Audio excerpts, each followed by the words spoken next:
Oh, whoa! Almost a multiple hit cover here, West Virginia Championship Wrestling.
Children's Hospital in Morgantown, West Virginia, along with associates from Sam's Club to take part in the Walmart Sam's Club Appreciation Day at the West Virginia Children's Hospital in Morgantown. We had great food and great music, but most of all, it was very humbling to hear the stories about all the kids that, because of your donations last year and prior years, are alive today and will be for a long time. WVCW is excited, along with myself, to be doing the Miracle on the Mountain show once again this year with Sam's Club and the WVU Children's Hospital, all sponsored by the Children's Miracle Network, on Saturday night, June the 9th in Bluefield, West Virginia at the Bluefield Auditorium. I hope that everyone will come out and support a great cause, because the WVU Children's Hospital turns down no child. And you never know when it might be your own or someone else you know. So we will see you Saturday night, June 9th, Bluefield, West Virginia, at the Bluefield City Auditorium, Miracle on the Mountain 2. Be there with WVCW and the Children's Miracle Network. Take me home to the way.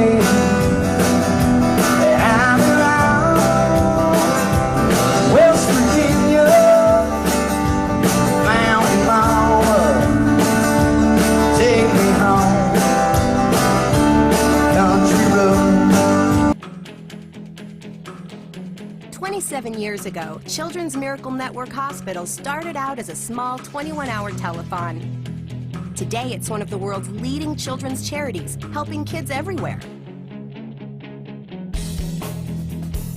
More than 500 corporations and media partners participate in unique fundraisers and awareness campaigns. This provides life-saving research, cutting-edge equipment, and specialized care for 17 million children.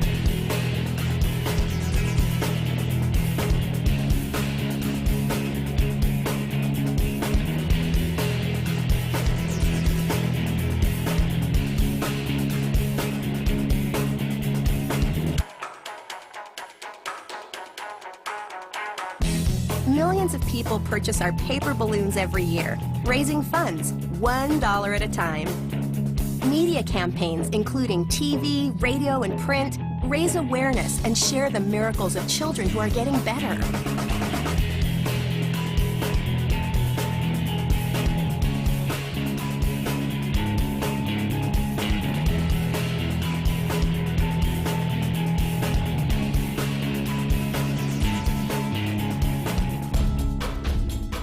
Miracles are happening every day, thanks to professional caregivers at children's hospitals and people like you who give so generously. And the best part? Every dollar stays in the community where it's raised.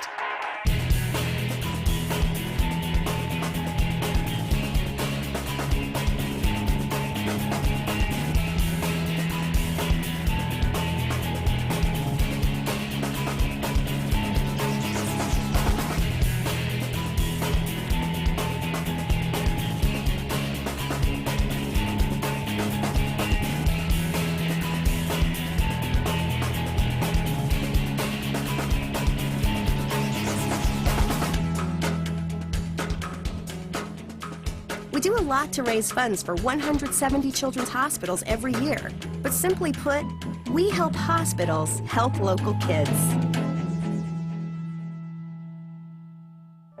Right now, children, they're fighting for their lives, battling critical injuries, serious birth defects, and even devastating diseases like cancer. They're sick, they're scared. And for many, a Children's Miracle Network hospital is their only lifeline of hope and healing. With your support, we can ensure that life-saving services are available to every child and that no child will ever be turned away, regardless of the family's ability to pay. That's why I'm asking for your help now. This is our promise to you. Your donation will be used to save children's lives. And every dollar that you give will go to a Children's Miracle Network hospital near you to help children in your community, maybe even your own child. So please join the fight for their lives. Call now. You have the power to give the miracle of healing.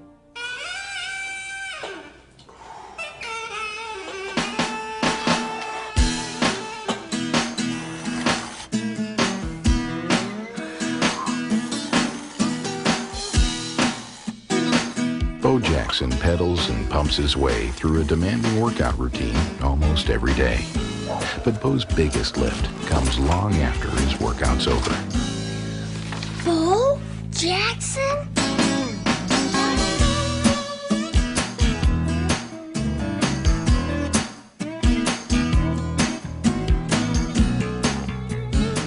Knowing that nearly 5 million children in hospitals all over the country are being helped through the Children's Miracle Network is enough to give anyone a lift.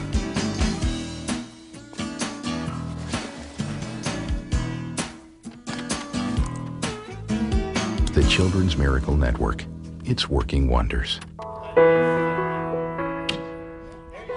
He is the only selfless person I know on the face of the planet. You know, he's had a lot go on in his very short life. Hi, I'm Wyatt Smith. I'm 15 years old and I live with cystic fibrosis. Shortly after Wyatt Smith was born, his mother knew something was wrong. He ate and ate and ate and never gained weight. As a matter of fact, he was losing weight and he was literally starving.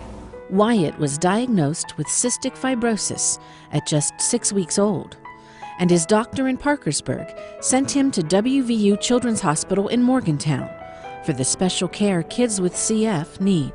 I've known Wyatt Smith for 12 years. When I came to WVU on faculty, he was pretty little. He was a little guy.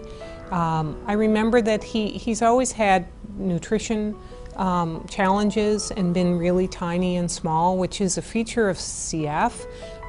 He got a feeding tube placed when he was really very little. Well, cystic fibrosis is a disease that involves heavy secretions in the lungs, so that's why I have to take the vest, like I was telling you. And also, it involves my pancreas don't work as well as others, so I have to take medicine to help digest my food. Cystic fibrosis is a life-shortening disease, but over the last 30 years, lifespan has increased dramatically. Our program for CF at West Virginia Children's Hospital has really grown over the years. We have success. 45% of our patients are not children anymore. And so I think that's a success of our care when they're young and when they're little and that they're growing older. Wyatt spends a good deal of his time treating his CF. After sleeping with a feeding tube all night, he wakes up to take a handful of medication and a vest treatment. The vest helps to shake loose the secretions that build up in Wyatt's lungs. And it is part of the burden of cystic fibrosis. It's mainly a digestive and a lung disease and sinus disease, but it really is a whole body disease. Like most teenage boys, Wyatt likes to play video games, socialize on Facebook, and play beanbag toss. There's not a lot of exhausting physical activities he can do. He just physically can. But the ones he can do, he will do them until he's ready to drop over if I would let him. Wyatt is a huge football fan. He's met his favorite NFL quarterback, Brett Favre. Brett Favre actually gave me a practice jersey off his back. Wyatt even writes a column for a statewide sports paper. Wyatt especially loves the WVU Mountaineers, and he's spent a lot of time with the players. Yes, I actually have a press pass because I'm actually a member of the West Virginia Riders Association. So if I ever go to a football game, I can have a press pass and I can go on the sidelines. You get it once a day or do you get it twice a day? Once a day. Wyatt has to visit the CF-accredited care center in Morgantown at least every 3 months. Sometimes when he has infections, he has to stay in WVU Children's Hospital for a long time. In, blow! Good, keep squeezing it out, keep going. We have respiratory therapists who understand and take care of CF patients day in and day out at Children's Hospital. And if you look at anywhere across the country, there are not that many places that understand and can take care of CF. He gets fabulous care. They know what they're doing, and they have great bedside manner. Sometimes it's been incredibly hard stays and very lengthy stays. We've been there for a month or 2 months at a time. They make us both feel a lot better about having to be there. All the people have always been nice to me ever since I've been going there, since I've been 6 weeks old. All the nurses, all the doctors, everybody's been really nice to me, and I want to thank them for it.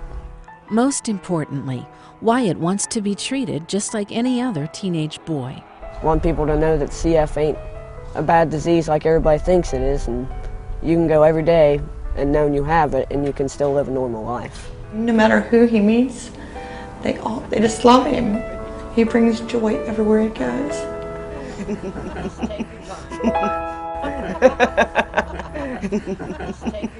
Some of you might know I have a new cause. It's Children's Miracle Network Hospitals. It's right here on the side of my hat, see?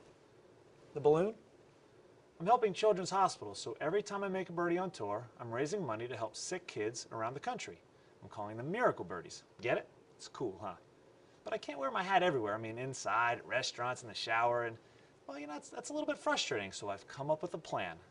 What do you think? Huh? Looks good, huh? Oh, but it's still tender. Oh. Jim Furyk is helping kids by making birdies, making miracle birdies. You can help too. Join the cause. Go to miraclebirdies.com. Tattoo not included. Hi, I'm Jimmy Osmond, and this time on Spotlight, we're going to feature a charity that's very near and dear to my heart. Many years ago, my mother wanted to start a charity to help children with hearing disabilities because in the Osmond family, our two oldest brothers, Verl and Tom, were born deaf. Well, that organization has grown now to treat all children with all diseases and is known today as the Children's Miracle Network. We're involved with over 170 hospitals in the United States and Canada and treat over 17 million children each year, thanks to good people like you. Having sat on the board of the Children's Miracle Network for many years, I have had the privilege of seeing some remarkable stories. There's a story right now I'd like to share with you of a brave young man named Tobin.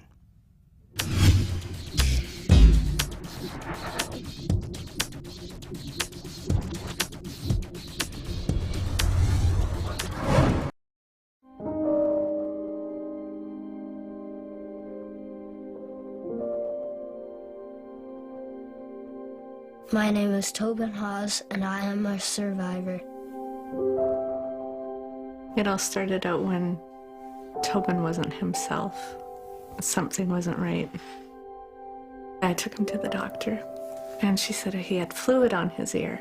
She said, come back in 2 weeks if he's not right. But 2 days later, he threw up 3 times in a row. He wasn't eating. Tobin has an ependymoma. So always when you mention that, it sort of comes like an explosion. It's a shock. I took him to be seen by a pediatrician, and she took about 5 minutes and ordered a CT scan. That's an especially tricky tumor because it grows beside the brainstem, and that's one of the toughest areas to do surgery.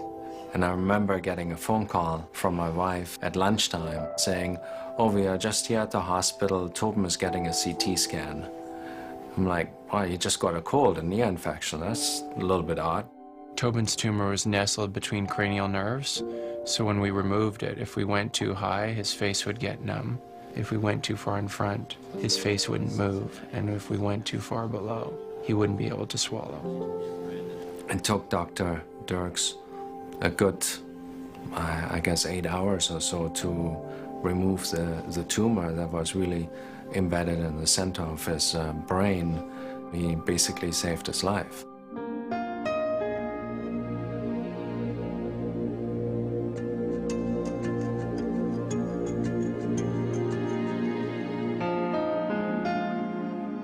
Three years later, an MRI showed it had grown back significantly.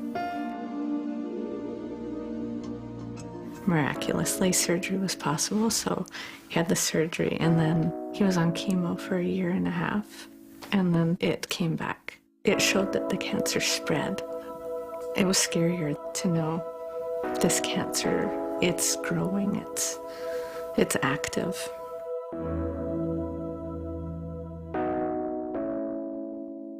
During chemo, you lose your hair.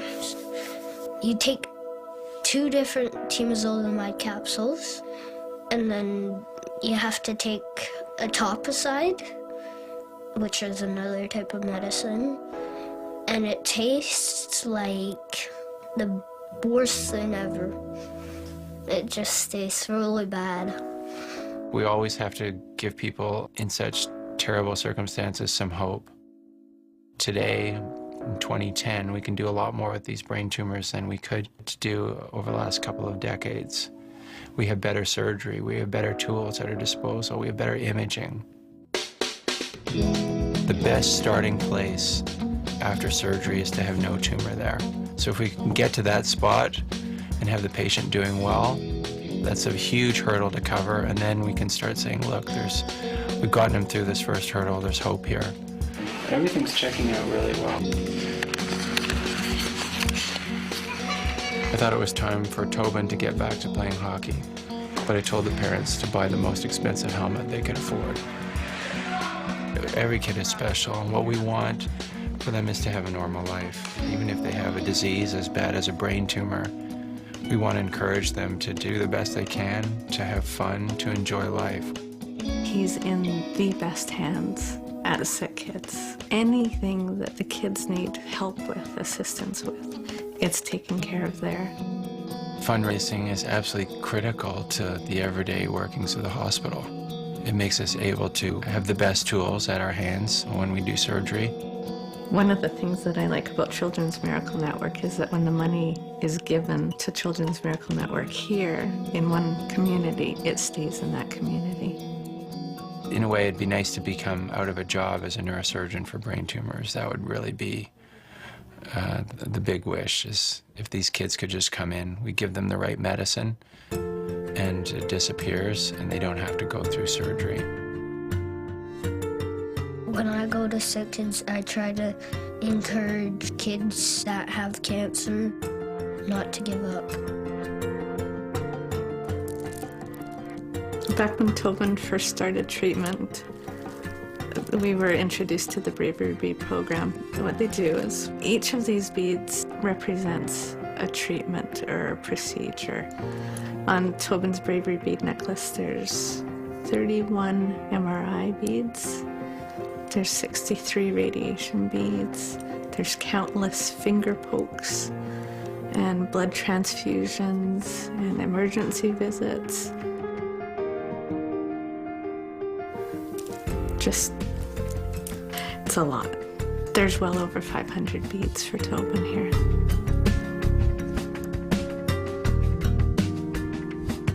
I'm so proud of the way that he's overcome his challenges.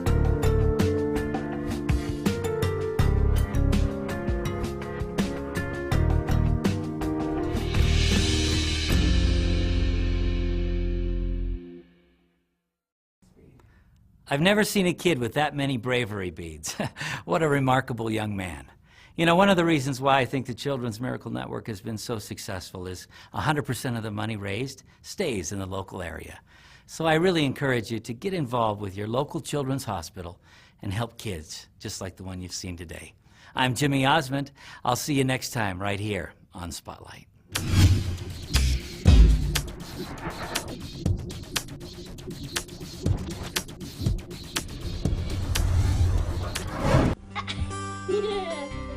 Nothing makes Katie Pierce laugh like wrestling with her younger brother, DJ. It's hard to believe her parents were told when she was an infant that she would never walk, talk, see, or hear, let alone play. And there are plenty of other things this 15-year-old from New Martinsville loves to do. Go to Disneyland, go shopping, ride a roller coaster. But Katie's parents worried she wouldn't be able to do any of those things when she became deathly ill at just 2 weeks old. We took her for her well checkup and everything was fine. And then a few days later, she just wouldn't wake up. She just didn't wake up.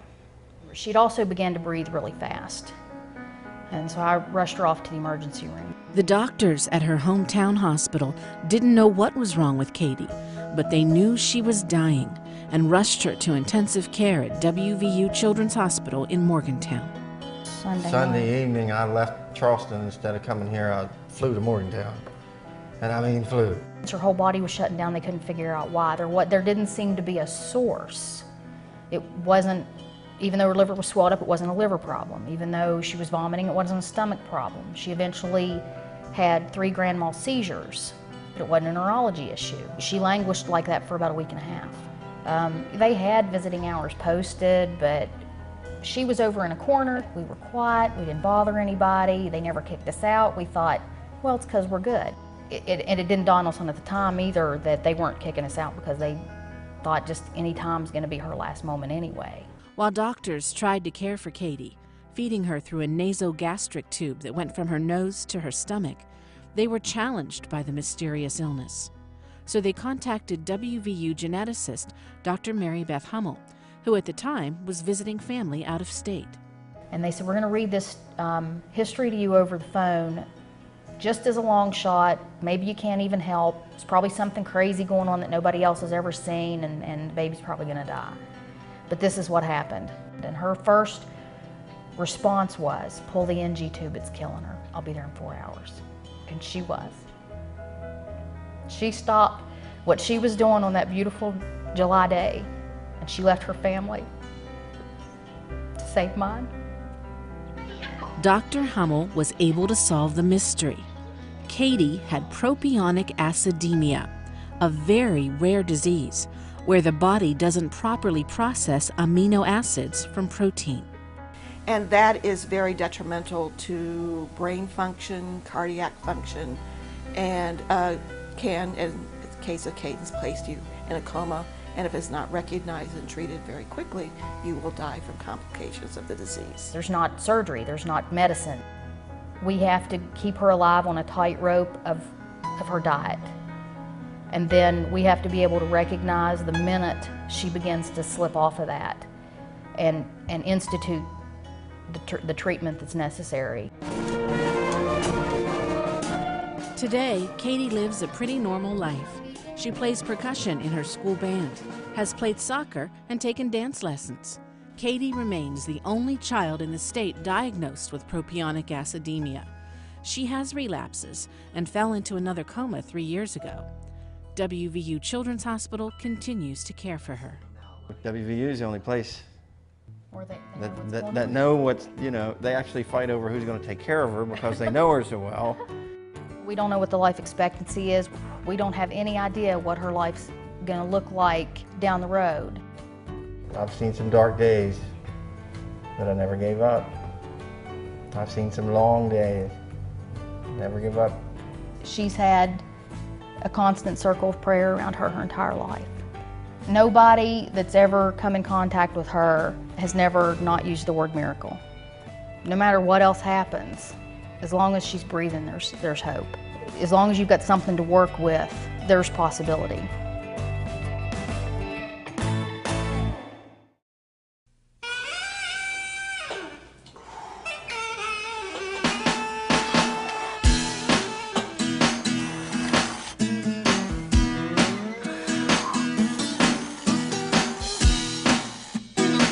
Bo Jackson pedals and pumps his way through a demanding workout routine almost every day. But Bo's biggest lift comes long after his workout's over. Bo Jackson?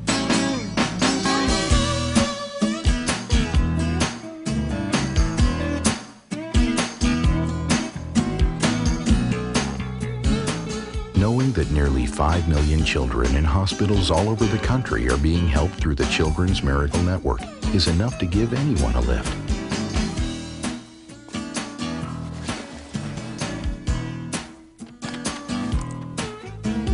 The Children's Miracle Network. It's working wonders.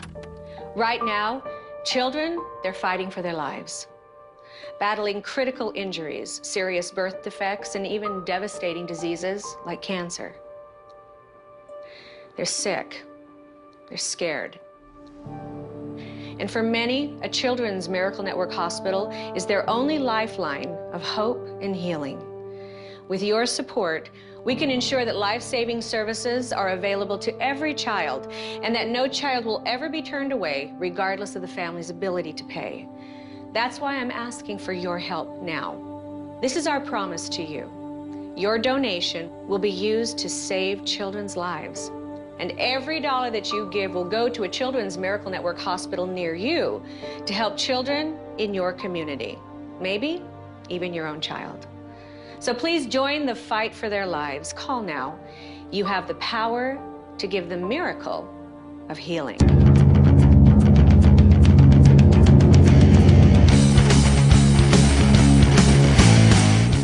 My name is Lodi. It's L-O-D-I. June 9th, Bluefield Rec Center. Miracle on the Mountain. Lodi will be back in West Virginia. I hear my old friend Matt Hardy may show up. Been a long time, Matt. Been a real long time. So it is written, so it shall come to pass. Enjoy every breath you take.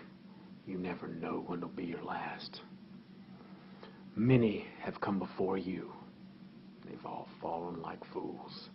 When it comes to hardcore wrestling, it's plain and simple. Lodi rules. Hello, Lodi. My name is Matt. M-A-T-T. And I heard what you had to say. I heard the choice words you had about June 9th in Bluefield, West Virginia, at the Bluefield Auditorium. You know, we've been around for a long, long time. We've had a lot of epic battles, myself and my brother, against you and Toad. But to the best of my knowledge, I can't recall us ever going one-on-one at any time in the past. Well, that all changes on June 9th, Lodi. And I know you come out and you talk about, I better enjoy every breath I have because it might be my last. Well, in case you haven't heard the news, Matt Hardy is stronger than death, and he will not die. So we'll see exactly how good you are, Lodi, and we'll see how well you can spell your name after you suffer a very unfortunate twist of fate at the hands of Matt Hardy. Keep coming back. I got a family to feed. Get with it, boy.